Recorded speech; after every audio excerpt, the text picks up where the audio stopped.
Hey everybody, welcome back to BK's Bullets. Today we're talking about The Falcon and the Winter Soldier, Episode 4.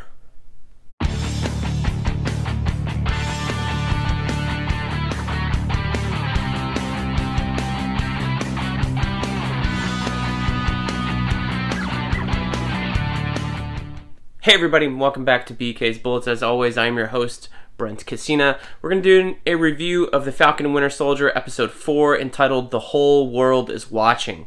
But before we do that, let me ask you to do, please, one thing. Subscribe.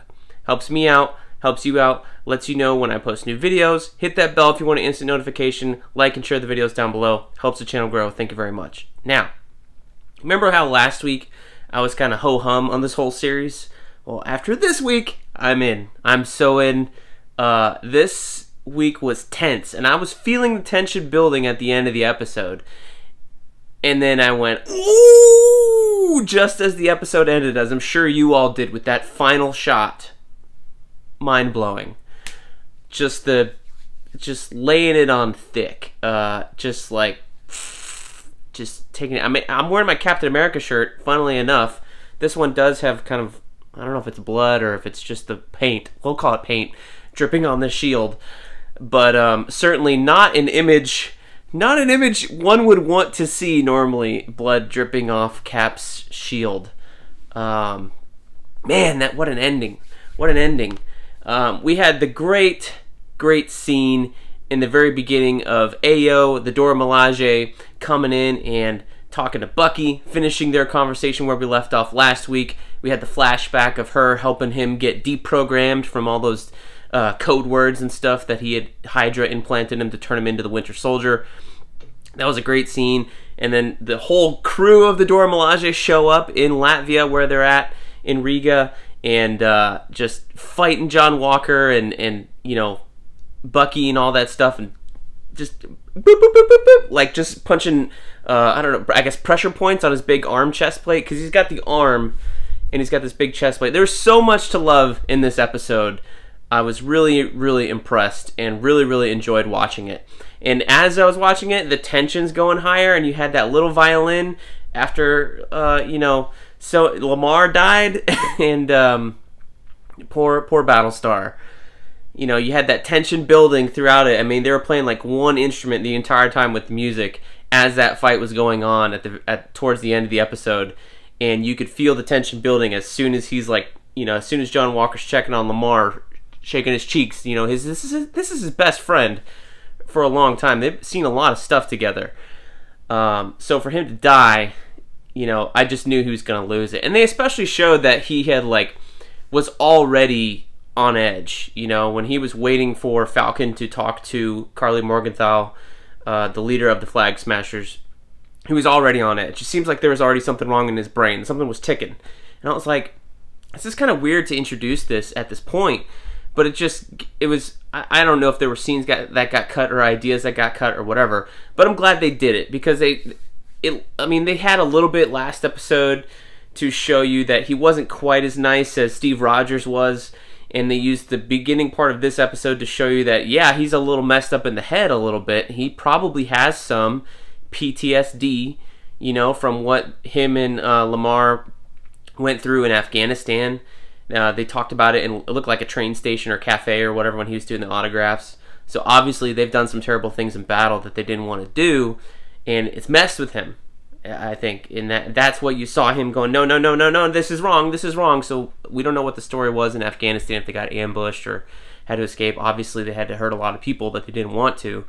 I think that's what they were referring to in that cafe. But man, you know, we saw him take the serum and put it in his pocket, and then we never saw him take it, but we did see him bend that pipe, and Falcon instantly knew, like, oh man, what'd you do?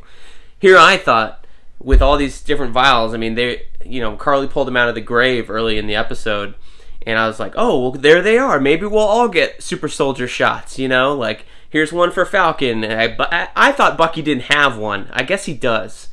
I need to go rewatch The Winter Soldier and figure out what's going on there.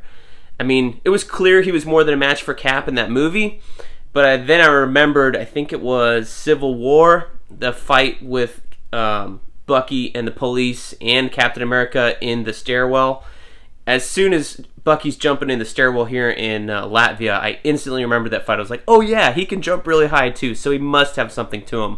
And he was going Bucky was going toe-to-toe with Black Panther in that movie as well.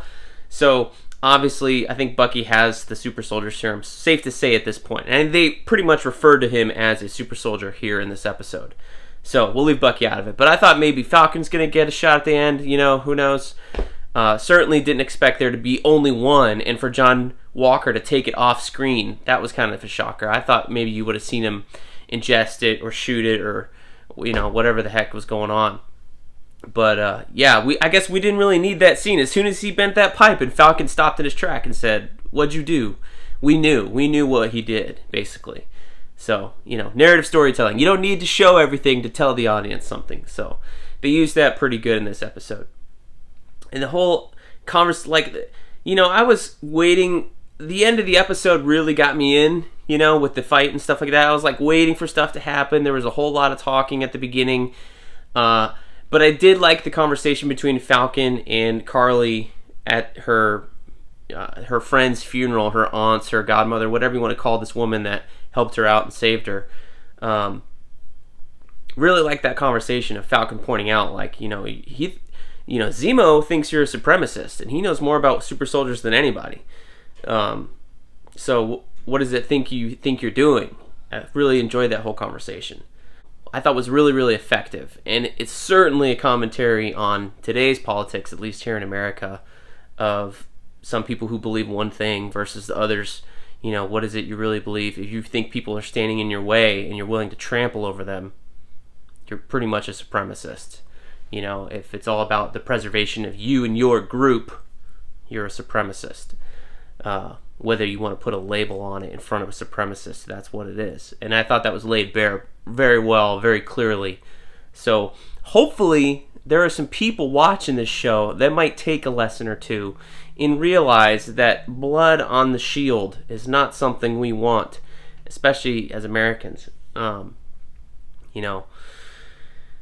So the next episode should certainly be very interesting, not just because we saw Bucky and Falcon watch John Walker. Well, I don't think they saw it, but they saw the end of it. But the whole world is watching now. The whole world saw it, with everybody with their camera phones. As soon as he burst outside and there were buses and cars, I was like, oh, this is not going to end good. Sure enough, it did not end well for that character. So major bummer on John Walker's part for making America look bad. Shame on you. Obviously, this is a man that doesn't understand what that symbol means, and that, I think, is the difference between him and Steve Rogers. Steve Rogers grew up in a time, and he was this person, here he is over my shoulder, right, you know, who got picked on and realized that the little guy is always important, and it's not just might that makes right. That's not true. John Walker probably thinks that it does. He thinks that because he's Captain America, because he's got the super soldier serum flowing through his veins now, that he is right, he works for America, and America's always right. Well, obviously that is not the case in this point. When you cold-blooded murder somebody in their own country, especially a country you don't even own and operate, you know, you're not even allowed in. Who knows if the Latvian government knows that they're there, you know? It's all sorts of lines and stuff. So yeah, he crossed the line. So next episode should be very interesting to see where it goes from there. I thought watching the trailers with Falcon playing with the shield, you know, throwing it in the trees and catching it and stuff, that was maybe going to be the beginning of the series, and then he would, you know, give it up since we knew that John Walker was cast and all that. But obviously that's the end of the show, because we haven't seen that stuff yet. So unless they don't show it at all ever, and it was something that got cut from maybe the first episode, I think it's coming up. So it's pretty clear where this show's been headed all along. You have the conversation with Carly and his sister, and even Sam's sister doesn't know why he's there. Very nice callback to pull Sam in further, like inwards, you know, to make him reflect on what he's doing and why he's doing it. The conversation with Carly calling his sister, and then his sister calling Sam, be like, dude, I don't want a part of your world. What is this? Stop this. You know, don't even mention my name. Don't bring me up. I'm not a part of your world. Don't bring me up because you're putting me at risk. And that's exactly what Sam did. You know, he's Sam Wilson. Everybody knows who he is. But you say your sister's name, and all of a sudden they're Googleable. And sure enough, you know, another super soldier is now threatening you and your little nephews. That's terrible. So, lots of implications. The Marvel Universe is definitely not a clean world as much as people think it is. And I think that is the benefit of this show, showing how indeed gritty and dirty and stuff it can be. It's not all shiny Guardians of the Galaxy. You know, the Captain America movies had kind of done that with the second one with Winter Soldier and S.H.I.E.L.D. or Hydra being part of S.H.I.E.L.D., all that stuff. You know, trying to do that, but this series is doing it on another level. And the whole idea of the world coming together as one place and then splitting back apart once everybody came back is a really interesting concept that I don't think they've fully explored yet. So I hope that there's another series or another movie that explores that a little bit more, and how the ramifications of the world coming together after the blip and then being suddenly split back apart again has created these ruptures between countries, between people. Because all we're seeing now is just the radicalized part of that. The people who are angry about it, but not really the human cost or anything like that. So hopefully we'll see that explored more. That's something I'd certainly like to see. And I think that's really more like a television series thing rather than a movie thing. So we'll see where we go from here. I'm in. We got 2 episodes left. There's 6 episodes. This was episode 4. So the next 2 should be absolute bangers. So I'm excited. Hope you guys are. Thank you for watching as always. We will see you guys next time in the Funny Pages.